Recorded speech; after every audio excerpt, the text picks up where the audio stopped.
self-study. That is using free resources to teach yourself. This requires you to do both. One, curate the learning material, and two, learn the material, right? So some examples would be YouTube or free Udemy courses. Searching Reddit and Google for free resources is really, really, really helpful. So if you're trying to learn Google ads, or you're trying to learn whatever it is, you want to build tiny homes and you don't know how to draw up tiny homes, you can Google tiny homes making Reddit, and you would be surprised on how much is there and listed out and itemized for you to learn and then do. So Google, Reddit, YouTube, Udemy courses, those are just some examples, but really it doesn't really matter. It's all self-study. Books also fall into this category. They're not free, but they're cheap for what you can get out of it. And it's still self-study because you still have to curate that book. And most books aren't comprehensive. And so while it's good, it's good information, when it comes to like implementing it and learning it, it's not going to be super helpful. So the pros of self-study is that it's the cheapest by far.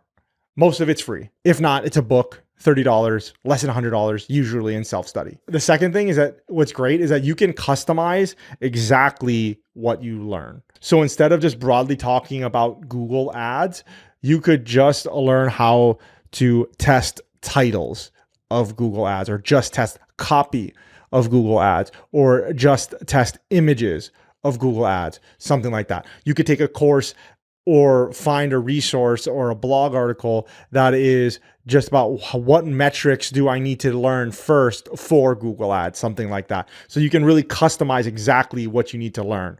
So that is a pro. It just takes time, which is a con. So moving on to the cons is that there's no accountability, there's no support, and there's no structure, because like I said, you are responsible for building it and curating all this material yourself.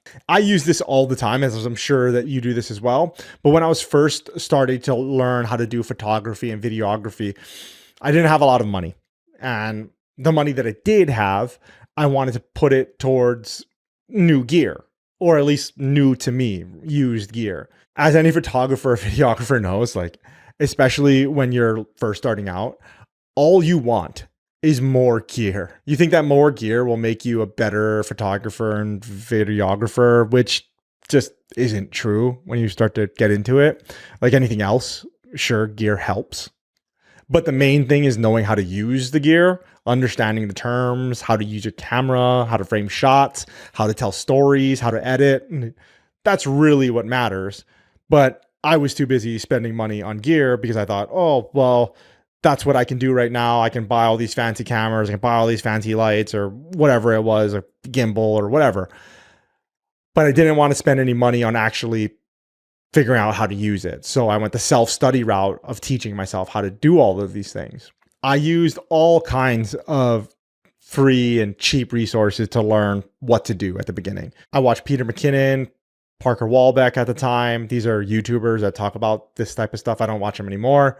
I bought a guide for my camera, not my guide that came with the camera, but somebody wrote like, your camera for dummies. I forget exactly what the model was, but your camera for dummies. And I was just like, yeah, sure. Sounds good. So I read that thing, and I was testing out my new skills, learning them. Then I would run into the next skill that I didn't know, and then I'd go and learn that. And I would do that all through self-study. So all of my experience from photography and videography, it was all self-taught. It was all through YouTube and free courses. I know that I haven't spent any money on any YouTube courses or content creation courses or anything like that. Everything that I've done with Premiere, everything that I've done with videography, everything I've done with Photoshop, I've all learned through self-study. And I've done paid gigs for photography and videography. If you have more time than money, this is usually where you're going to start out. You're going to start with the self-study range. Like, let's go back to the Google Ads example. If you don't have money for a course, you're going to pay for it in your time in figuring out and tracking down all of these resources to then learn these skills.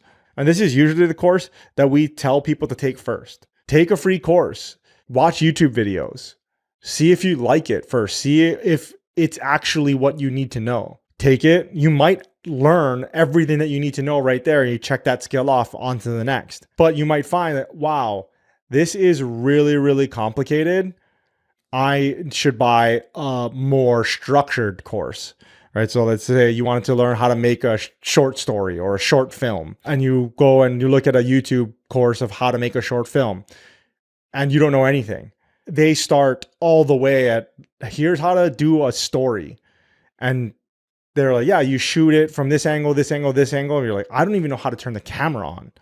And so you have to go all the way to the back. And that's where you start to run into, well, having a little bit more structure would really be helpful here. And so that goes into our second part, which is structured study. And that's using a structured course to guide you through the process.